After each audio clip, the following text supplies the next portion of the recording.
이번에는 그때 이제 급수를 얘기했었잖아요. 급수라는 것 자체는 무한히 더해간다. 그래서 우리가 무한히 더해갔을 때의 값이 수렴하는 경우도 있었고 발산하는 경우도 있었어요. 그걸 실제로 한번 더해봤다는 거죠. 우리가 이렇게 급수를, 그지? 그래서 이제 급수라는 것 자체는 부분합의 극한이라고 배웠었어요. 지난 시간에 복습입니다. 이 급수라는 건 이 급수의 합 부분합의 극한을 의미하는 거고, 부분합이 바로 뭐야? SN이죠. SN 리미트 n이 무한대로 갈 때의 SN을 말하는 거지. 근데 그 SN이라는 표현이 또 다른 표현으로는 시그마 K는 1부터 N까지의 AN, 이게 SN이죠. 요거의 리미트 n이 무한대로 갈 때를 말하는 거고, 결국에는 얘가 표현이 시그마 n이 1부터 무한대까지 AN 이렇게 표현이 되는 거죠. 다 같은 표현이야 지금 이거. 맞지? 그래서 얘가 이 급수가 수렴할 수도 있고 발산할 수도 있었다. 그래서 우리가 수렴하는 경우의 케이스를 이제 분류해서 본 건 아니지만 이런 경우에 수렴했었구나라는 걸 좀 우리가 확인을 한 거야. 그러면 봐봐, 생각을 해봐. 무한히 더해가야 돼 수열을. 그럼 이제 처음에 있었던 숫자가 있었을 거야. 처음에 첫 항이 있을 거 아니야. 초항. 첫 번째 항부터 쭉 흐름을 따라서 계속 더해가요.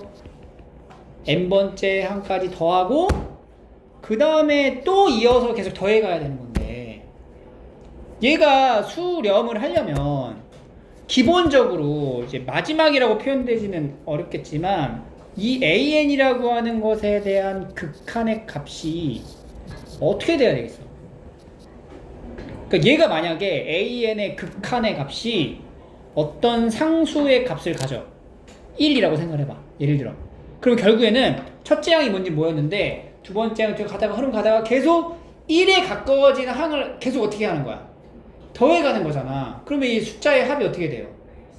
엄청 커질 거라고. 그러니까 발산할 수밖에 없겠지.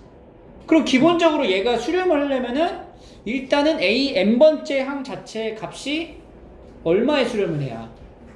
0이라는 값에 수렴을 해야, 그래야 수렴할 수 있는, 급수가 수렴할 수 있는 가능성이 있지 않을까 라는 생각할 수 있는 거예요. 근데 이게 꼭 0으로 수렴해야지만 급수의 합이 존재하는 건 또 아니라는 거예요.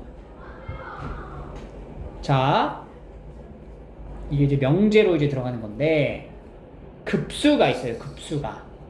급수가 수렴하기도 하고 발산하기도 하죠. 근데 급수가 수렴하면 무조건적으로 일반 항의 극한 값은 어떻게 돼? 0으로 갑니다. 오케이? 이게 하나의 명제야. 참인 명제. 부정할 수 없다고. 알겠죠? 이건 무조건 맞는 문장이야. 그러면 이 명제의 역이 뭐야? 뒤집는 거잖아. 가정결론을.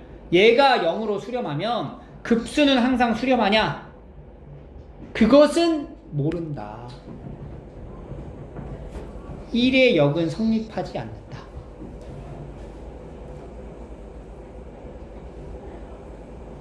오케이? 그럼 이제 왜 안 되는지를 알아야 될 거 아니야? 얘 봐봐. 얘는 지금 일반항이 이렇게 생긴 거예요. 일반항이 이렇게 생긴 거야.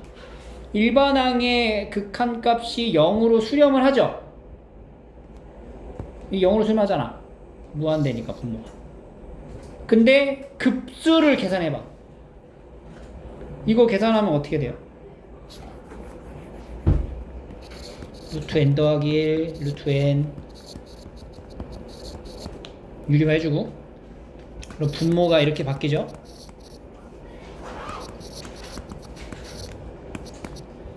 1부터 n까지 넣고 무한대 치면 되지? 그럼 쭉 흐름을 따라갈게. 그러면 이제 루트 2 마이너스 루트 1, 루트 3 마이너스 루트 이렇게 쭉 가다가 루트에 n 더하기 1 마이너스 루트 n까지 가고 날리고 얘랑 얘 남죠? 루트에 n 더하기 1 빼기 1이 남는 상태에서 n을 무한대로 보내는 거잖아. 급수가. 그게 어떻게 돼? 발산하죠, 발산. 일반 항의 극한값이 0으로 수렴했지만 급수는 어떻게 돼요? 발산할 수도 있다. 발레야, 발레. 근데 이거 말고 이것도 있어. 이거 그냥 보세요. 자, 일반항이 n분의 1이라고 얘기했어요. 예를 들어. 그럼 얘 일반항의 극한값은 어떻게 돼요? 0으로 수렴하죠? 그럼 한번 급수를 조사해 볼게. 내가 1 더하기 2분의 1 더하기 3분의 1 더하기 4분의 1 더하기 이런 식으로 더해지는 거야, 계속. 그지? 그러면은 여기 밑에다가 숫자를 하나 더 적어볼게요. 1 더하기 2분의 1 더하기 4분의 1 더하기 4분의 1 더하기 여기 쭉 가서 8분의 1 더하기 쭉 가서 8분의 1까지 더하고 그 다음에 16분의 1 더하기 쭉 가서 16분의 1 이런 숫자를 쓸게. 자, 이제 비교를 할 거야. 위에가 이제 5분의 1 가다 보면은 8분의 1 지키고 9분의 1 가다 보면은 16분의 1 이런 식으로 가는 숫자겠죠. 위에 거는. 오케이. 이 위에 있는 요 급수는 바로 요 일반항의 급수를 말하는 거고, 아래에 있는 급수는 그냥 위에 있는 거랑 비교해 봤을 때, 자, 위에 합하고 아래 합하고 이제 비교를 할 거야. 똑같잖아, 여기까지는. 근데 여기서부터 누가 더 커? 위에가 더 크죠? 위에가 더 크지? 위에가 더 크지? 그러니까 위에 있는 합과 아래에 있는 합을 비교하면 누가 더 커요? 위에 있는 합이 더 크겠지? 왜냐면은 개별적으로 각각의 항을 비교했을 때 위에 게 더 큰 게 더 많단 말이야. 같거나 큰 게 많잖아. 그럼 이제 아래에 있는 식을 봐봐. 아래에 있는 식이 뭐냐면, 자, 여기 1 더하기 얘 2분의 1이죠? 얘네들 더하면 뭐야? 2분의 1이지? 그지? 4분의 2 두 개니까 얘 봐봐. 얘 8분의 1이 몇 개야? 4개야. 4개 4개 쓴 거야. 4개. 그럼 8분의 4지? 그럼 다시 뭐야? 2분의 1이야. 여기 16분의 1이 여기 있는 개수랑 똑같을 거 아니야? 몇 개야? 8개지? 그럼 얘도 2분의 1이야. 그러니까 결과적으로 아래에 있는 이 합은요 2분의 1을 계속 더해간다라고 생각하시면 되는 거거든요. 그럼 어떻게 돼? 엄청 커지겠죠? 이 합이 엄청 커진단 말이야. 아래에 있는 게 합이. 근데 위에 있는 합은 아래에 있는 합보다 크다며. 그럼 위에 것도 어떻게 돼? 발산하게 된다. 그래서 두 번째 발레예요, 이게. 일반항의 극한값은 0으로 수렴했지만 급수는 수렴하지 못하는 바로 이 명제의 1번 의에서의 명제의 성립하지 못하는 발레를 들어준 거야. 그러면 명제의 역은 수렴하지 못하고 명제가 참이면 대우도 참이죠? 그지? 대우를 쓰는 거야, 밑에 대우. 보이죠? 오케이? 우리가 기억해야 될 건 급수가 수렴하면 일반항의 극한값은 어떻게 된다고? 0으로 수렴할 거라. 그리고 일반항의 극한값이 0으로 수렴하지 못하면 급수는 어떻게 돼? 무조건 발산할 거다. 이 급수가 수렴하는지 발산하는지를 조사하는 거야, 지금부터. 그러면 이 급수잖아. 급수죠? 그러면 일반항을 조사해봤죠? 일반항의 극한값이 어떻게 돼? 3분의 2로 뭐가 안 돼? 0으로 안 된단 말이야. 그럼 이거는 애초에 급수가 어떻게 돼? 발산한다. 조사해볼 필요가 없다는 거지. 오케이? 13번. 일반항의 극한값이 어떻게 돼? 1로 가잖아. 그럼 어떻게 돼? 발산하는 거야, 발산. 14번. 일반항의 극한값 어디로 가요? 2로 가죠. 그러니까 일반항을 루트에 이렇게 잡아보고 유리화를 해서 써주면 n제곱 더하기 4n 더하기 n분의 4n. 이게 일반항이야. 극한값이 얼마야? 리미트 n이 무한대로 가죠? 무슨 형태니? 부정형. n으로 나눠주고. 그럼 분모 얼마?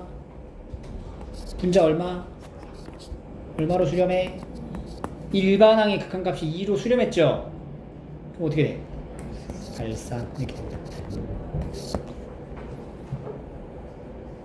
16, 15 이게 일반항이야. 극한값 뭐야? 극한값 1 그럼 뭐야? 발산 이렇게 찾는 거지. 극한값 1 로그 2의 2니까 뭐야 그러면? 발산. 일반항이 안 써있어요 그죠? 일반항을 만들어줘야겠다. 얘가 2분의 4로 시작되는 거네. 일반항 어떻게 돼? n번째 일반항은 밑에가 지금 얼마씩 늘어나요? 1분의 4로 가야겠구나. 1분의 4. 분모는 뭐야? 분모 2n-1분의 분자는? n 플러스 3. 그럼 극한값은? 2분의 1. 그럼 어떻게 돼? 발산 이렇게 찾는 거예요. 알겠죠?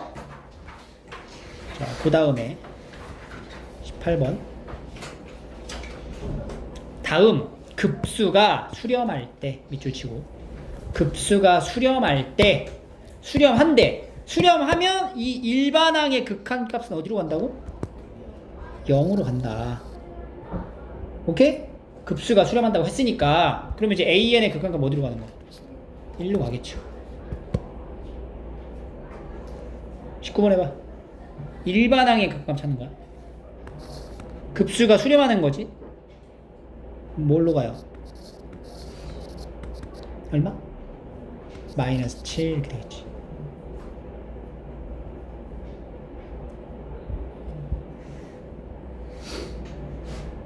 자, 지금 급수가 수렴했지. 그러면 리미트 n이 무한대로 갈 때 2an-1은 어디로 간다? 3이 아니지. 0으로 간다고. 일반항의 극값 0으로 간다고. 그러면 리미트 n이 무한대로 갈 때 an은 어디로 가는 거야? 2분의 1로 가는 거잖아. 그래서 이제 얘 물어보면 이제 뭐가 돼? 어디로 가? 2로 수렴하겠죠. 21 해봐. 마이너스 2로 가고 22번. 자, 여기 급수가 수렴할 때 급수가 수렴했다는 것 자체는 여기는 일반항의 극한값이 어디로 갔다? 0으로 갔다 이 얘기예요. 그래서 여기는 일반항을 이렇게 이제 표현을 한 거지. 이걸 이제 bn이라고 치환을 해서 보면은 bn이 수렴함으로 극한값은 0으로 간다. 그죠? 그러면 an의 극한값은 얘는 0으로 가고 얘는 1로 가니까 1로 가겠죠. 이렇게 일반항을 만들어도 돼. 이 수열의 일반항이 뭔지를 먼저 파악을 해주자. 여기 1분의 2부터 시작을 하는 거니까 일반항, 이 수열의 일반항, 이 급수로 표현된 일반항이 뭐야? 그걸 bn으로 할게. bn은 뭐가 돼요? an 마이너스 2n 플러스 2n 마이너스 1분의 2n 이렇게 생긴 거죠.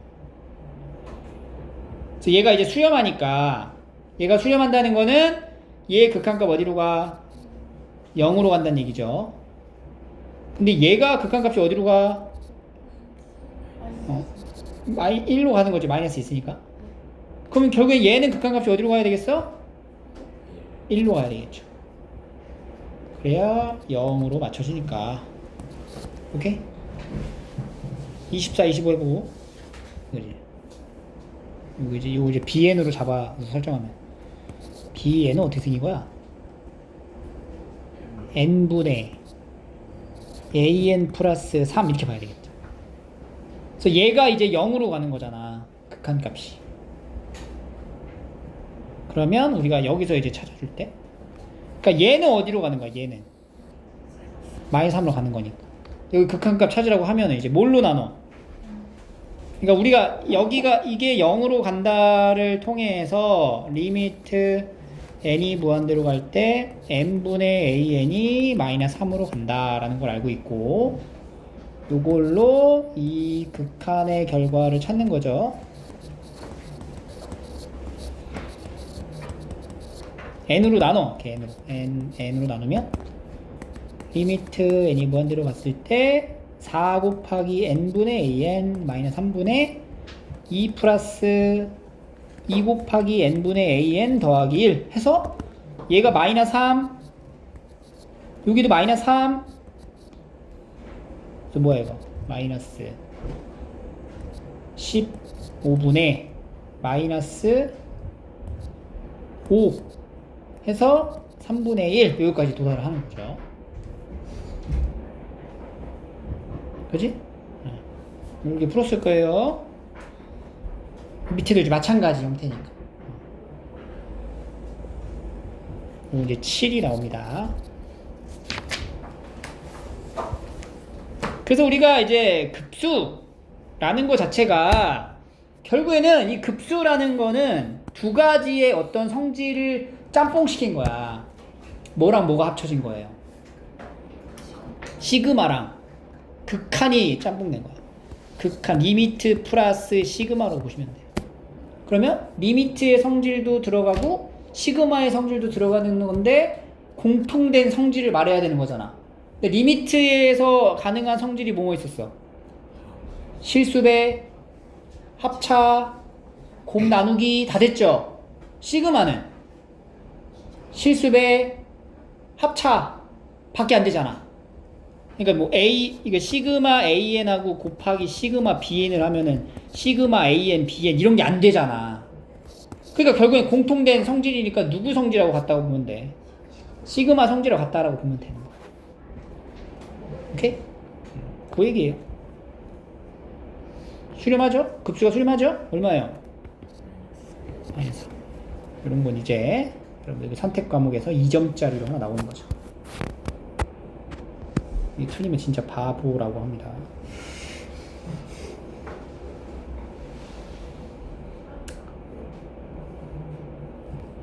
(27에 6)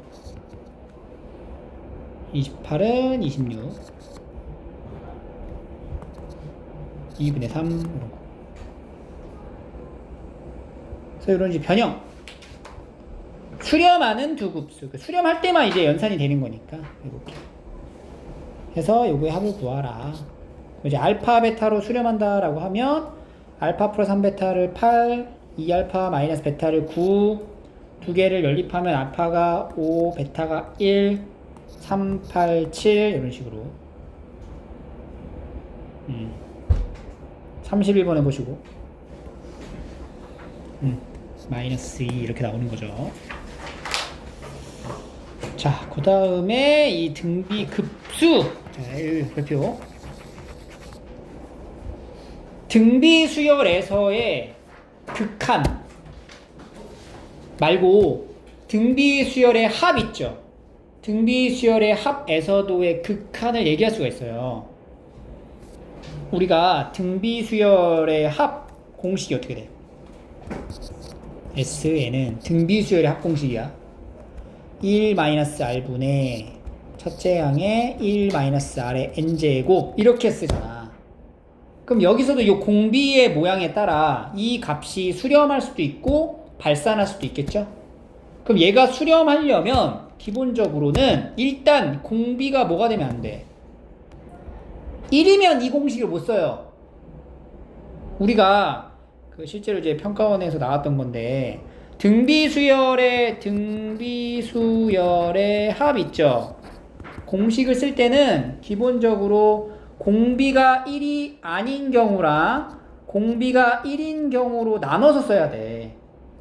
공비가 1이 아닐 때에만 우리가 이 공식을 쓰는 거야.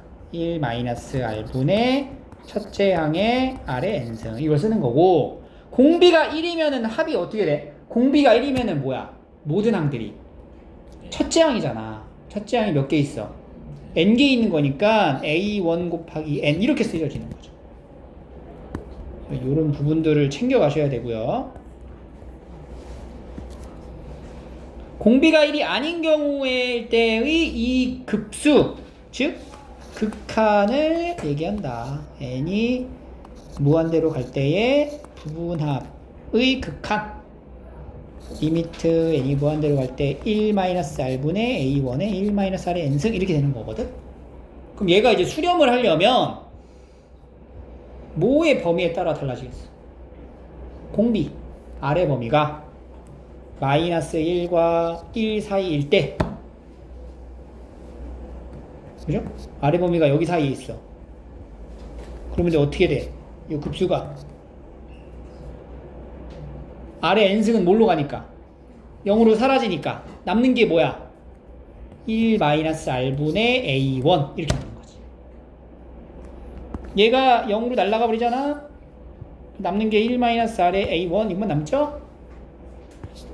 그리고 두 번째는 공비가 1인 건 안 되죠? 공비가 마이너스 1이면 어떻게 돼? 진동하죠? 발산하죠? 공비가 이 범위가 아닌 경우는 어떻게 돼? 좀 커지거나 작아지겠지? 그러니까 이제 절대값 r이 1보다 크거나 같으면 얘는 다 뭐한다? 발산한다. 그래서 우리가 이거를 지켜줘야 되는 거예요. 뭐냐면 등비 수열의 합의 극한이잖아. 그걸 줄여서 우리가 등비 급수라고 하거든. 이 등비 급수가 수렴하기 위한 공비의 조건이 뭐야? 마이너스 1보다 크고 공비가 1보다 작다야. 그리고 그때의 수렴하는 값은 요렇게 공식화되는 거야. 알겠죠? 그럼 이제 요거를 헷갈리지 말아야 되는 게, 등비 수열의 극한 값이 존재하기 위한 공비의 범위가 뭐였어? 등비 수열 일반항의 극한 값 마이너스 1보다 크고 1보다 작거나 같다였죠? 그래서 일반항의 극한하고 수열의 합의 극한하고의 공비의 범위가 1을 끼냐 안 끼냐의 차이가 있다는 거야. 그 부분을 좀 이제 주의하시면 되고요. 이 등비 수열의 합 공식이 다음과 같다라는 점, 1-r분의 a다. 이걸 좀 기억하시면 됩니다. 범위가 달라요. 등비 급수의 수렴 조건과 등비 수열 일반항의 수렴 조건이 좀 차이가 있어. 그래서 여기 한번 이제 수렴 발산을 조사해 보면 급수의 수렴 발산이야. 공비를 보면 돼. 이거 공비가 얼마예요? 공비가 5분의 1이죠? 그러면은 급수는 수렴에 발산에 수렴하죠? 수렴하는 공식이 어떻게 된다고? 1 마이너스 5분의 1분의 첫째 항 1이니까 뭐가 돼? 4분의 5 이렇게 이제 풀으란 얘기예요. 알겠죠? 여기 남은 거 풀어보시고, 발산하는 거는 그냥 발산으로만 보시면 됩니다. 그래서 얘 수렴하고 5분의 2, 이것도 이제 수렴하고 9분의 10. 얘는 발산하지? 왜냐면 이제 공비가 뭐야? 마이너스 루트 2야. 이게 이제 마이너스 1보다 작잖아. 그러니까 발산하는 것이. 그리고 이런 부분에서도 이거 자체가 일반항을 얘기하는 거죠? 공비가 이제 루트 3분의 1이니까 보시면 되고, 얘는 공비가 뭐야? 1 마이너스 루트 2니까 좀 계산할 수 있겠죠. 이런 거 이제 정리가 좀 필요한 부분이니까 여기도 이제 마무리, 여기 풀어보세요. 4개. 자, 넘어갈게요. 다 마무리 하시고 40번. 여기서도 마찬가지로 이거를 이제 그 시그마의 성질로 다가가면 그 적용시키면 돼. 이렇게 이제 분배해서 따로따로 보는 거지. 그러면 2분의 1 n승이라는 등비수열의 합하고 5분의 1의 n승이라는 등비수열 합을 따로 이제 계산하시면 되고, 그 다음에 이거 마찬가지죠. 빼기로 연결하시면 되고, 여기도 42번도 얘네 두 개 세팅 다시 해서 하면 되고, 43번 이거 어떨까? 얘는 이상하죠. 얘는 지금 이렇게 가져가는 거랑 이렇게 가져가는 거랑 보면 이 왼쪽에 있는 부분은 이제 수렴하는 게 맞는데, 오른쪽 부분이 얘가 지금 계속 진동을 하면서 달라지는 건데, 어쨌든 수렴 0으로 가긴 간단 말이지, 공비가. 그렇게 이제 나눠서 이제 그냥 나눠서 봐도 되겠죠. 이렇게 두 개 나눠서 보시면 돼요. 5분의 1의 n승 빼기 마이너스 5분의 2의 n승, 이렇게 보면 됩니다. 그냥 그런 게 없네요.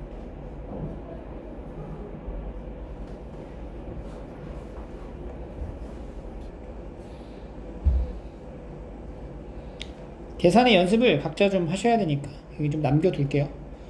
그리고 등비급수의 수렴 조건이 뭐라고? 공비가 마이너스 1에서 1 사이다. 1의 등호가 들어가지 않는다라는 점. 그러다 보니까 이제, 그리고 이런 거 같은 경우는 공비가 그러하면 되고, 또한 얘가 뭐가 되는 경우? 0인 경우. 첫째 양이 0이면 그냥 0을 싹 더하는 건데, 0을 무한히 더해봤자 0이니까 첫째 양이 0인 것까지 포함. 그렇게 해서 이 범위는 이제 계산으로 마무리 하시면 됩니다. 자, 그래서 우리가 이제 이 부분을 챙겨가려고 한 거야, 사실. 그래서 여러분들, 우리 그 중학교 때 등비급수, 이게 순환소수 있잖아, 순환소수를. 이렇게 0.3땡이라는 표현을 그냥 9분의 3, 3분의 2라고 생각을 했단 말이야. 이때 증명을 우리가 어떻게 했었냐? 0.3땡이라는 이 표현을 x로 딱 잡아놓고 시작을 했다고. 그래서 이거를 0.333 이렇게 된 거. 여기다가 이제 몇 배를 해? 10배를 해. 10x를 쓰면은 3.3333 이렇게 된다는 거지. 그래서 이 두 개를 뭐 해? 뺐단 말이야. 빼가지고 몇 x? 9x 하면 얼마? 3 해가지고 x는 3분의 1이다. 이렇게 해서 0.3땡이라는 걸 3분의 1로 정의했다고. 근데 실제로 여기에서 이 소수점이 무한히 이어지는 이 계산들을 그냥 똑같은 값이라고 취급을 해서 계산을 했다는 거지. 이 개념 자체가 바로 극한이 되는 거야. 오케이? 근데 우리는 지금 이제 등비급수라는 거를 알기 때문에 여기 0.3땡이라는 이 수를 0.333333 이렇게 흘러가는 수잖아. 0.3땡을 0.33 이렇게 가는 숫자를 0.3 더하기 0.03 더하기 0.003 더하기 이런 식으로 이제 돼간다.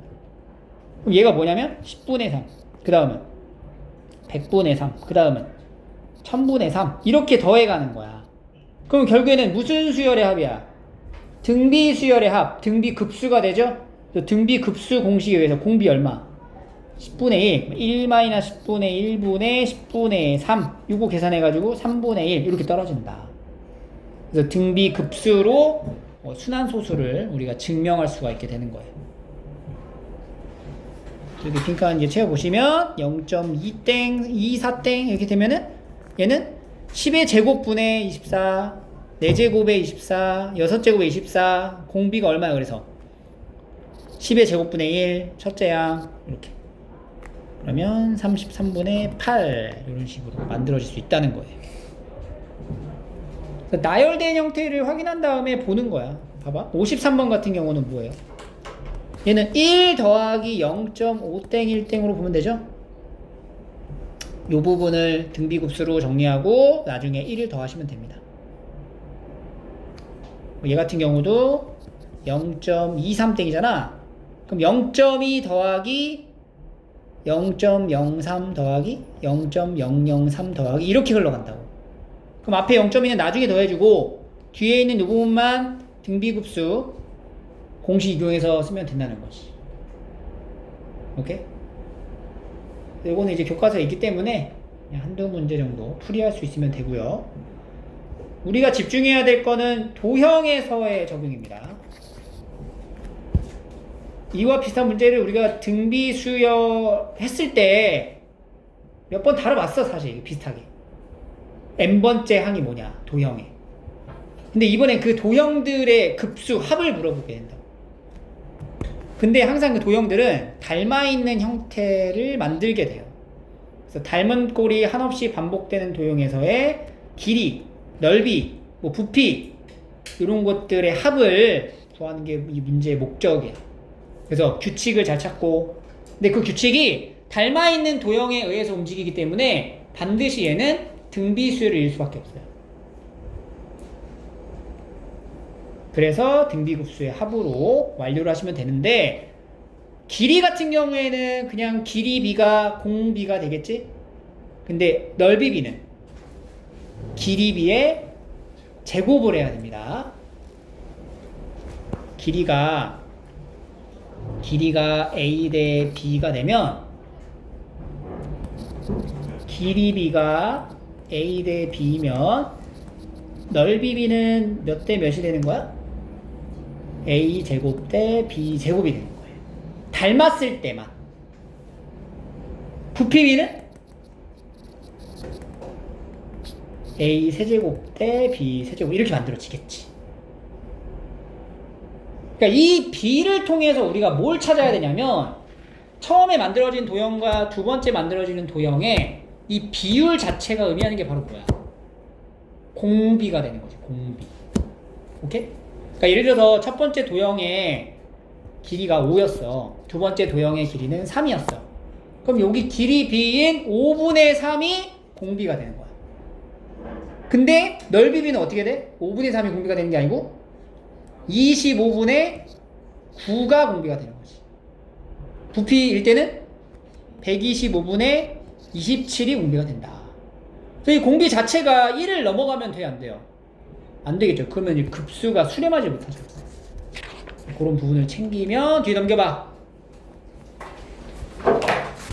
재밌는 게 나오죠, 이제. 자, 우리가 이제 무한히 흘러가는, 근데 그 흘러가는 그 관계가 어떤 규칙을 이룰 거고 전부 다 등비수열을 나타내게 됩니다. 자, 여기서 출발을 하는 거야. 그래가지고 요렇게 이렇게 움직이는 거야. 이렇게 점들이. 그리고 이렇게 올라가다 보면은 여기에 점이 어디엔가에 수렴을 할 것이다. 이렇게 이제 추측을 하는 거지. 근데 이제 꺾여서 올라가고 꺾이는데 길이가 항상 어떻게 되고 있어 지금? 절반씩 줄고 있죠. 길이가. 그러면은 한없이 가까워지는 점의 좌표를 구하라. 우리가 이 점의 좌표를 찾으라고 할 때는요, x 좌표랑 y 좌표를 나눠서 보셔야 돼요. x 좌표만 먼저 봐봐. x 좌표를 보면은 처음에 여기서 여기까지 길이에다가 5에서 p1의 길이에다가 p2랑 p3를 더하는 거죠. 그리고 p4랑 p5를 더하겠지? 계속 이렇게 계속 누적되잖아, 합으로. 근데 이거 누적되는 거 숫자들을 봤더니 처음에 길이가 1이지. 두 번째 길이는 제곱, 그 다음은 4제곱 이렇게 된단 말이야. 그 다음 뭐겠어? 6제곱 이렇게 된단 말이지. 그럼 결국엔 뭐야? 뭐야? 등비급수지. 공비가 얼마인? 4분의 1, 2분의 1의 제곱이고 첫째 항은 1인 등비급수다. 그래서 3분의 4라는 좌표로 가까워진다는 거야, 얘가. y 좌표도 마찬가지로 4분의 1을 공비로 갖게 되면서 첫째 항이 2분의 1이 되니까 3분의 2가 된다. 그래서 3분의 4, 3분의 2 이런 식으로. 오케이. 그래서 좌표가 이런 식으로 만들어집니다.